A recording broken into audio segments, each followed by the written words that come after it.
Assalamualaikum warahmatullahi wabarakatuh. Perkenalkan, nama saya Desi Putri Avandasari dengan NIM C1C02176. Saya dari kelas R11 Prodi Akuntansi. Baiklah, di sini saya akan menjelaskan materi penganggaran bab 10, yaitu tentang penyusunan anggaran kas. Adapun subbab yang akan saya bahas yaitu yang pertama mengenai pengertian anggaran kas, yang kedua tujuan anggaran kas, yang ketiga faktor yang mempengaruhi anggaran kas, yang keempat pendekatan penyusunan anggaran kas, yang kelima metode anggaran kas, dan yang keenam cara penyusunan anggaran kas. Materi yang pertama yaitu pengertian anggaran kas. Anggaran kas atau cash budget adalah alat untuk meramal arus kas yang terjadi pada waktu tertentu. Munandar pada tahun 1985 berpendapat bahwa anggaran kas adalah anggaran yang direncanakan secara rinci mengenai semua jumlah kas dan perubahan-perubahannya selama periode tertentu di masa yang akan datang, baik perubahan yang berupa penerimaan maupun pengeluaran. Anggaran kas dapat disebut juga sebagai anggaran perubahan kas, anggaran penggunaan sumber dan penggunaan kas, anggaran sumber dan belanja kas, dan anggaran masuk dan keluar kas. Yang kedua yaitu tujuan penyusunan anggaran kas. Ada 8 tujuan penyusunan anggaran kas. Yang pertama yaitu menentukan saldo atau posisi kas akhir setiap periode sebagai hasil dari operasi yang diinginkan. Yang kedua, mengetahui kelebihan atau surplus dan kekurangan defisit kas pada waktunya. Yang ketiga, ada menyelaraskan kas dengan aset lancar, aset tak lancar, utang, modal, pendapatan, dan beban. Yang keempat, ada mengetahui sumber kas masuk yang diperoleh selama satu periode dan digunakan untuk apa sumber kas masuk tersebut. Hal ini tampak pada arus kas keluar. Yang kelima, mengetahui kapan utang dibayar kembali. Yang keenam, menilai realisasi kas masuk dan kas keluar agar dapat diketahui selisih realisasi dan anggaran. Yang ketujuh, memperkirakan sumber kas mendatang. Dan yang kedelapan, menunjukkan hubungan laba bersih terhadap perubahan kas. Materi yang ketiga yaitu faktor-faktor mempengaruhi anggaran kas. Ada 3 faktor. Yang pertama yaitu kegiatan operasi, yaitu berupa aktivitas yang berkaitan dengan upaya perusahaan untuk menghasilkan produk perusahaan sekaligus semua upaya yang terkait dengan upaya menjual produk tersebut. Yang kedua, ada kegiatan investasi. Kegiatan investasi adalah sebuah aktivitas yang terkait dengan pembelian dan penjualan harta perusahaan yang dapat menjadi sumber pendapatan perusahaan.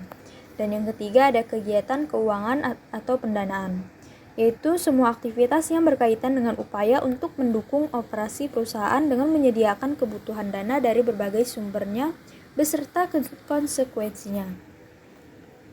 Materi yang keempat yaitu pendekatan penyusunan anggaran kas. Pendekatan penyusunan anggaran kas dibagi menjadi 2, yaitu pendekatan kas masuk dan kas keluar, serta pendekatan akunting keuangan. Pendekatan kas masuk dan kas keluar atau yang sering disebut juga sebagai metode langsung, yaitu didasarkan pada analisis naik dan turun kas yang dianggarkan, yang mencerminkan semua arus kas masuk dan arus kas keluar dari anggaran jualan, anggaran biaya atau beban, dan anggaran tambahan produk modal. Yang kedua, pendekatan akunting keuangan, atau yang sering disebut juga sebagai metode tak langsung. Metode ini lebih cocok digunakan untuk anggaran kas jangka panjang. Materi yang kelima yaitu metode anggaran kas. Metode anggaran kas terbagi menjadi 3, yaitu yang pertama ada metode penerimaan dan pembayaran. Dengan metode ini anggaran kas disusun berdasarkan kolom. Ada 2 bagian, yaitu bagian pertama adalah tanda terima dan bagian kedua adalah pembayaran. Yang kedua ada metode untung dan rugi yang disesuaikan. Metode ini juga disebut sebagai laporan arus kas. Jenis anggaran ini disiapkan untuk jangka panjang. Metode ini memberikan lebih banyak rincian pendapatan dan pengeluaran sehubungan dengan perencanaan jangka panjang. Dan yang ketiga ada metode neraca. Metode ini sangat mirip dengan metode untung dan rugi yang disesuaikan. Dengan metode ini, semua item neraca dicatat pada sisi masing-masing kecuali kas. Kemudian neraca seimbang. Materi yang keenam yaitu cara penyusunan anggaran kas.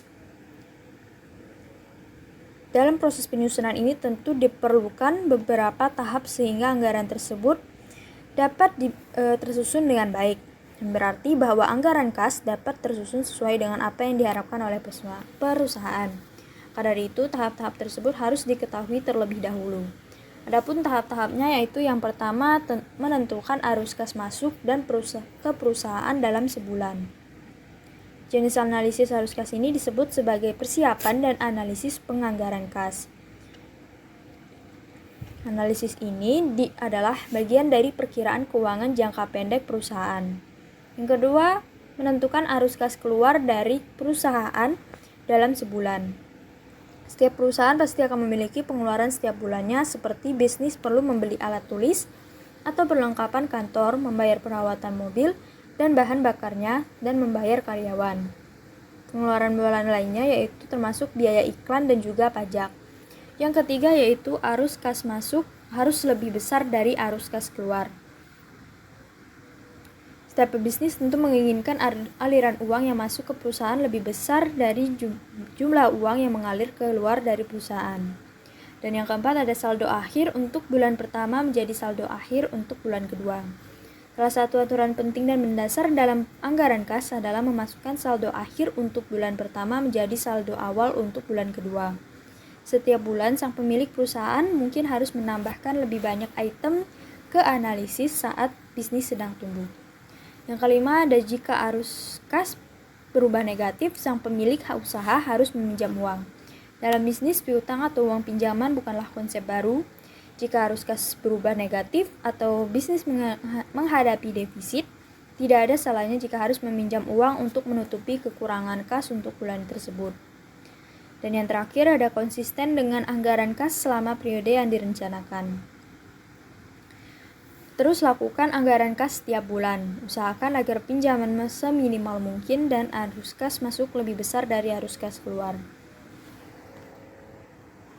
Baiklah, itu saja pembahasan materi dari saya. Kurang lebih saya mohon maaf. Saya akhiri. Wassalamualaikum warahmatullahi wabarakatuh.